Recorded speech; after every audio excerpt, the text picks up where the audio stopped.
Financeiro, gente, né? Não posso ficar tantas aulas sem falar sobre finanças, né? Uma mania aqui, mas eu faço isso pro bem de vocês. É muito importante a gente tomar cuidado disso.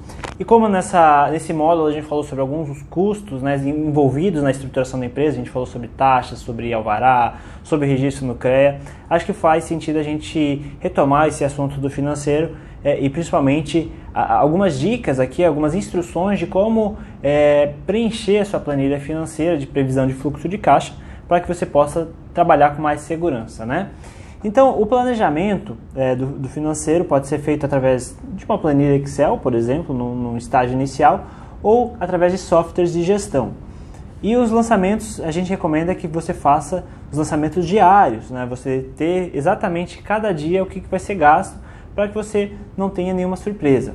E lembrar que todo custo é importante você estar lançando, você estar prevendo, né? Principalmente no início de empresa, onde uma diferença às vezes de 100, 200 reais pode fazer muita diferença no seu balanço do fluxo de caixa. Então, por exemplo, mensalidades de bancos e cooperativas, que a gente falou, licenças, os alvarás, né?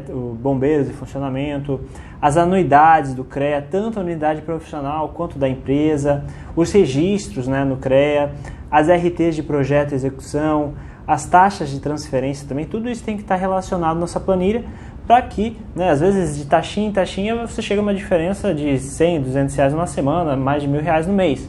Então você tem que estar prevendo isso até como forma para ver se você está fazendo um orçamento adequado.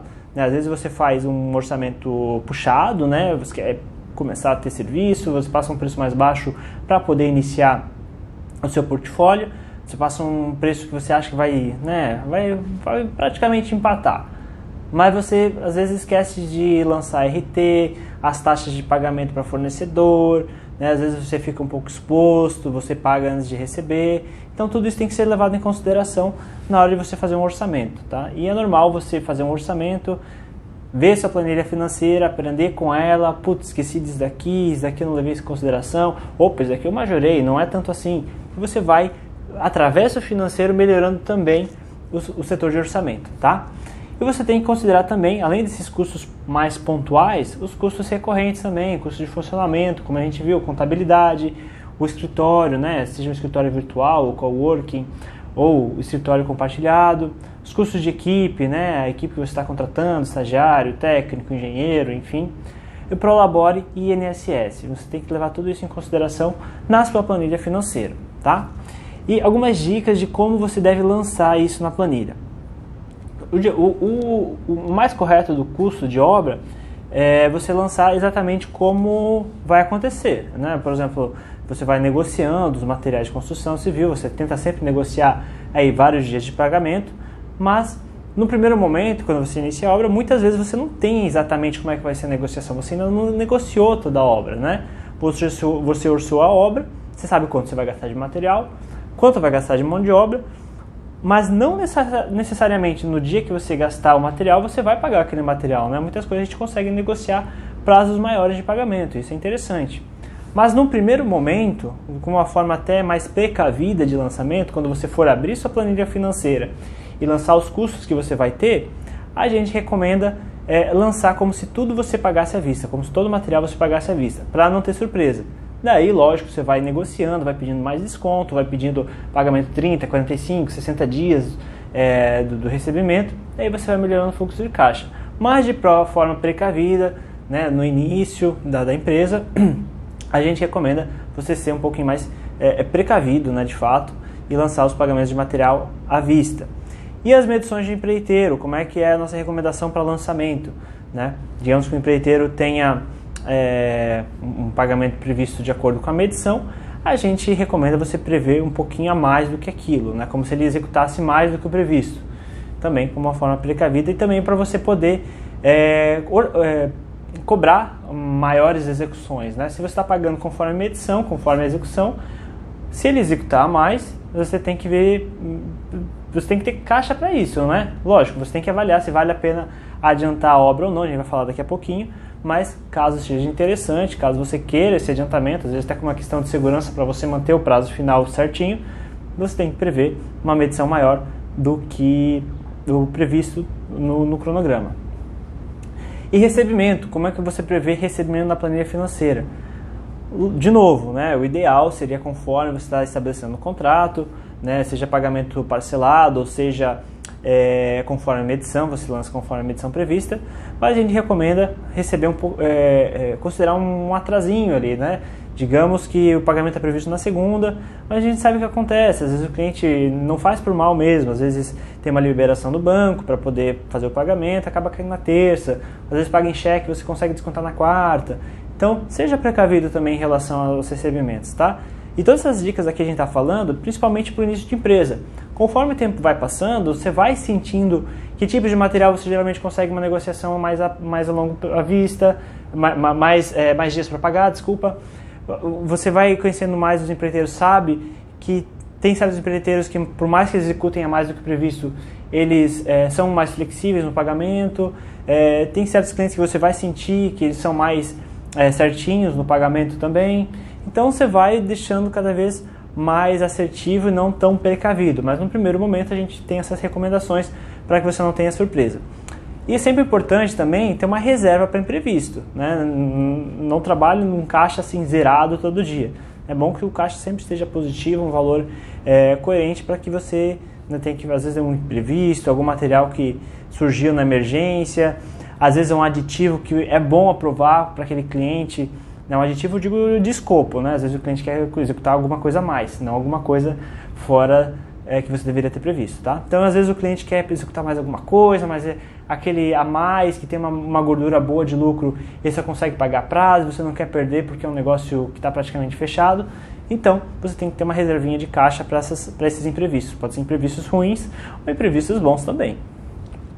Então, para recebimento, é bom considerar esses eventuais atrasos e também considerar eventuais imprevistos, você tem um caixa extra, tá?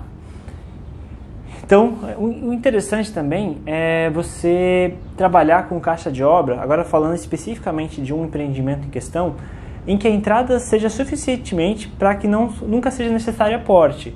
Então, digamos que você fecha uma reforma por R$100 mil, você sabe que no primeiro mês você vai gastar R$20 mil entre material e mão de obra, o ideal é que a entrada seja pelo menos R$20 mil, para que você nunca tenha que aportar na empresa. A gente sabe que nem sempre isso é possível, mas é a situação ideal, pelo menos o valor do que você vai gastar até a próxima medição, né?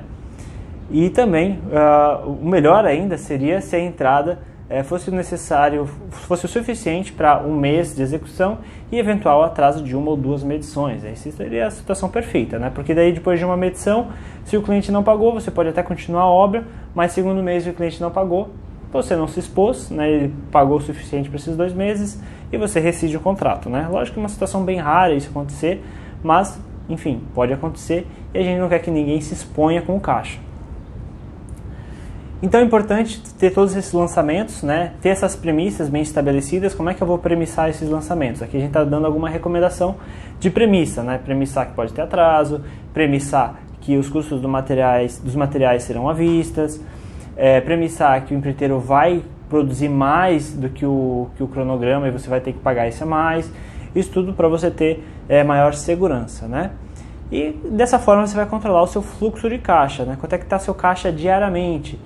E ainda se o caixa estiver positivo, se o pagamento atrasar, quanto tempo o pagamento pode atrasar? É importante você ter essas questões bem resolvidas, né? E você vai ter essas questões através de um lançamento de uma planilha financeira bem estabelecida, né? Você vai saber, não caiu o pagamento hoje, digamos, né? Às vezes aconteceu um imprevisto com o cliente, não caiu o pagamento. Até quando ele pode não cair? Até quando eu posso me expor? Até quando eu posso ser, de certa forma, um pouco flexível com o cliente? Se passar de amanhã eu vou ter que desmobilizar o pessoal da obra. Você tem que saber isso, né? Você tem que saber até onde você pode ir, né? E também não deixar, né? A gente fala aí de disposição, mas também não pode deixar os clientes se prevalecerem dessa forma, né? A gente está falando aqui algumas situações extremas, mas é só para te dar mais segurança, pelo menos no início da sua empreitada, tá certo? Negociação com fornecedores. Através da análise do fluxo de caixa, você pode, por exemplo, constatar que você está totalmente tranquilo em relação ao seu fluxo de caixa. O cliente pode até atrasar uma medição que vai estar sossegado. E você pode considerar, às vezes, fazer um pagamento à vista ao invés do material. Então, Léo, você acabou de falar para negociar um material com 45 dias do recebimento, como é que você está falando agora de pagar à vista? Depende se você tem fluxo de caixa para pagar à vista e quanto é o desconto para pagar à vista, né? Então, lógico, o ideal, o melhor dos mundos seria pagar o valor de à vista, mas pagar a longo prazo, né? Você conta com um ganho econômico e um ganho financeiro, tá? Mas digamos que o fornecedor possa ter uma condição muito vantajosa de pagamento à vista, digamos um desconto de 10%, 20%, você pode comparar esse ganho com sua taxa mínima de retorno, a gente vai falar sobre isso ao longo do curso. Digamos que se você pagar em um mês adiantado, você recebe 10% de desconto. E se você deixar esse dinheiro aplicado durante um mês, você consegue rentabilidade de 1%. Você viu como é muito mais vantajoso você pagar à vista? Então, você pode analisar esse tipo de ação através do fluxo financeiro, né? Pô, vale a pena negociar à vista? Não vale? Até quanto de porcento vale manter a prazo? Ou eu passo a querer pagar o material à vista, né?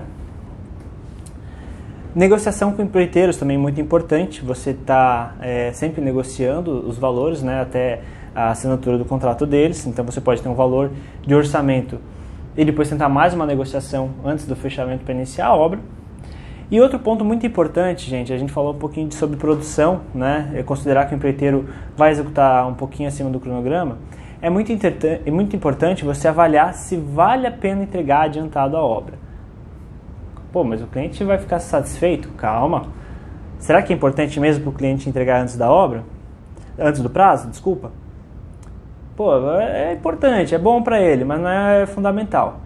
Tá certo. E ele tá disposto a pagar antes do pagamento final? Porque às vezes você faz um contrato, você fez um contrato em que a previsão de término era 30 de julho, e você entregou no dia 1º de julho. Será que o cliente está disposto a pagar aquela parcela de 30 de julho no dia 1º de julho? Por mais que no contrato fale que é no término de obra, será que ele está ciente disso, dessa movimentação? É bom você ter alinhado isso com o cliente, às vezes fazer um termo aditivo, às vezes deixar uma cláusula no contrato dizendo que se terminar antes a obra, no prazo previsto vai ser pago antes. Enfim, é bom você ter isso muito bem alinhado para que você não fique ali um mês exposto, digamos, nesse exemplo, né? Você terminou antes, já pagou todo o material, pagou o empreiteiro, tem que esperar um mês, 2 meses para pagar para receber a parcela final. Pô, aí não vale tanta pena, né?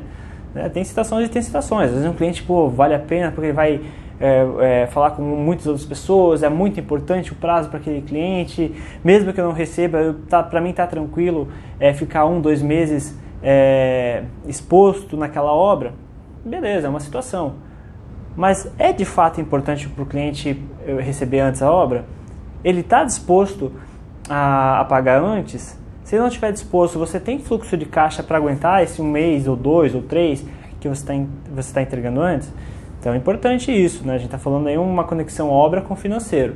A gente vai ver mais à frente, a gente está falando da planilha do fluxo financeiro, a gente vai ver numa próxima aula essa planilha de fato, né? Uma sugestão de acompanhamento inicial da empresa.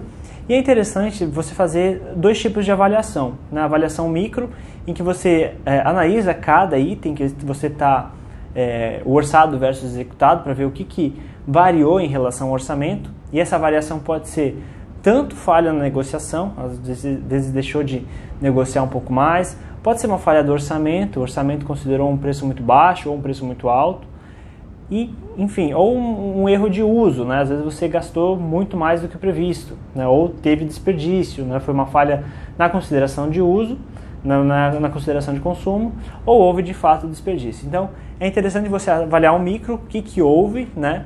Às vezes é um resultado muito positivo, mas será que você não pesou a mão no orçamento então? Será que você não está perdendo o orçamento por pesar a mão e considerar um custo muito maior do que o real? Importante avaliar isso também. Interessante avaliar o macro das obras, né? A margem líquida final versus o previsto, né? Que tipos de obra são os mais rentáveis, né? A gente volta naquela conversa que a gente teve mais no início do curso, né? De você ir avaliando o que vale mais a pena para você, né? Às vezes você está fazendo projeto, laudo, reforma, e você vê que a reforma está dando um retorno muito bom. Sua região ali, o pessoal está querendo muito reforma e está saindo linha de crédito do banco para reforma, você está com uma margem muito boa, não está dedicando muito tempo e mesmo assim está dando muito retorno, e você está lá os outros 50% do tempo fazendo projeto e não está dando retorno nenhum e você nem gosta. Uma situação, pode ser totalmente o contrário, né, gente? Pô, faz essa análise, né? O que está dando mais retorno hoje para você? Tanto em relação ao benefício interno, né, do que você está gostando, quanto em relação à remuneração. Então é muito importante você ter essa planilha financeira para também analisar o macro, as áreas. Ou mesmo se sua empresa for só de reformas. Pô, estou fazendo reforma comercial, estou fazendo reforma num shopping, também comercial, estou fazendo reforma num prédio, estou fazendo reforma em casa, estou fazendo reforma em apartamento. Qual que está sendo mais vantajoso para mim? Qual que está rodando mais? Às vezes um tipo de obra tem uma margem menor por obra, mas eu estou conseguindo 3, 4, 5 vezes mais cliente. Entende? Então é importante você ter essa análise macro também, por tipo de serviço. E motivação, né, gente? Quando você coloca a planilha financeira e você vai vendo a evolução ali das obras e das margens das obras, os tamanhos das obras, cara, isso faz uma diferença enorme, né? Eu me lembro das primeiras planilhas financeiras que eu colocava, às vezes eram serviços de R$2.000, R$1.000, R$5.000, e a evolução, daí pegavam de 10, depois um de 20. Putz, isso faz muito bem, você vê ali a variação em relação ao tamanho dos serviços, né? Não que o tamanho do serviço seja tudo, né? Mas isso mostra o tamanho do impacto que você está fazendo na vida das pessoas, né? Muito provavelmente um serviço, uma reforma de 100, R$200.000 causa um impacto muito maior do que uma reforma de R$10.000, né? Ambas são importantes, ambas envolvem vidas de clientes, mas você vê como uma reforma maior muito provavelmente causa um impacto muito maior na vida das pessoas. Então isso motiva bastante. Outro ponto importante de frisar aqui é a diferença entre o financeiro e o econômico, né? Lembrando que o financeiro é baseado no fluxo de caixa e o econômico é baseado nos direitos a receber e devido a pagar, né? Então vamos pegar um exemplo aqui, né? Uma obra pode estar com um bom financeiro, digamos que o cliente lhe pagou R$30.000, e você gastou R$20.000 em materiais e serviços, né? Então, teoricamente, você tem R$10.000 no caixa, você está bem financeiramente. Só que o que você executou de fato de serviços para ele, usando esse material e mão de obra, né? Digamos que você desperdiçou um monte de material, a mão de obra acabou cobrando a mais, enfim, você, digamos que executou R$10.000. Falta você economizar outros 20, né?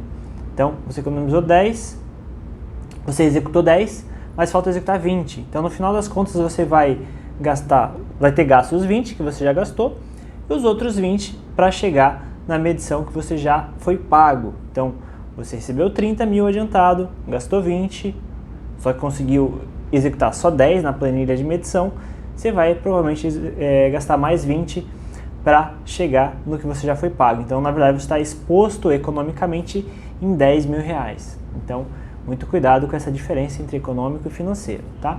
E o resultado da obra é muito baseado no econômico, né? Uma hora ou outra a conta chega, né? Você pode receber adiantado, pode postergar os pagamentos, pode ficar com fluxo financeiro bom, mas uma hora a conta você vai ter que pagar, uma hora a medição que você recebeu você tem que executar. Então, por isso é importante você saber a diferença entre econômico e financeiro, e o que rege o resultado final no macro, né, no longo do tempo, é o econômico. Por isso é importante manter os pés no chão, né, avaliar o macro da obra, se possível verificar se você pode fazer o retirada de lucro só quando 100% concluída a obra, né, isso é bem importante, se possível você fazer isso.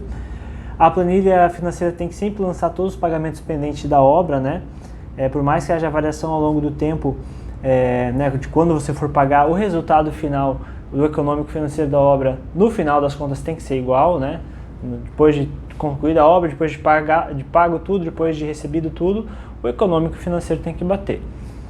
E as recomendações, né, que a gente está falando aqui de ser mais cauteloso, arriscado, você tem que avaliar, né, tem que avaliar e controlar. Aqui, lógico, a gente sempre está pecando pelo precavido, mas conforme você vai andando, você vai entendendo um pouquinho mais como é que funciona o padrão das obras, das reformas, dos projetos que você está tocando, o padrão do cliente, o padrão dos fornecedores. Você pode sendo um pouquinho mais arriscado, né, um pouquinho mais, também mais preciso nesses lançamentos, né? E com o tempo os imprevistos vão ser cada vez mais previstos, né, conforme a sua experiência.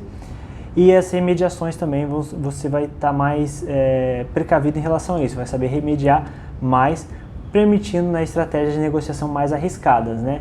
Eventualmente uma exposição, até por mais que a gente tenha falado aqui que é interessante trabalhar sem exposição financeira, você pode avaliar eventualmente uma exposição de caixa com um aporte financeiro quando essa é a única forma aceita para um negócio muito bom no longo prazo, né? Por exemplo, condomínios, né? A gente fala aqui dos condomínios que geralmente querem parcelar muito o pagamento de uma obra, obras públicas também, que geralmente tem que aportar bastante para daí, depois de um bom tempo, receber. Você pode estar avaliando essas possibilidades quando você tem um fluxo de caixa bom e quando você consegue ser um pouquinho mais preciso em relação a esses lançamentos, tá certo? Então, cabe pontuar também essa diferença do financeiro e econômico e a importância de você avaliar seu fluxo de caixa para fazer melhores decisões.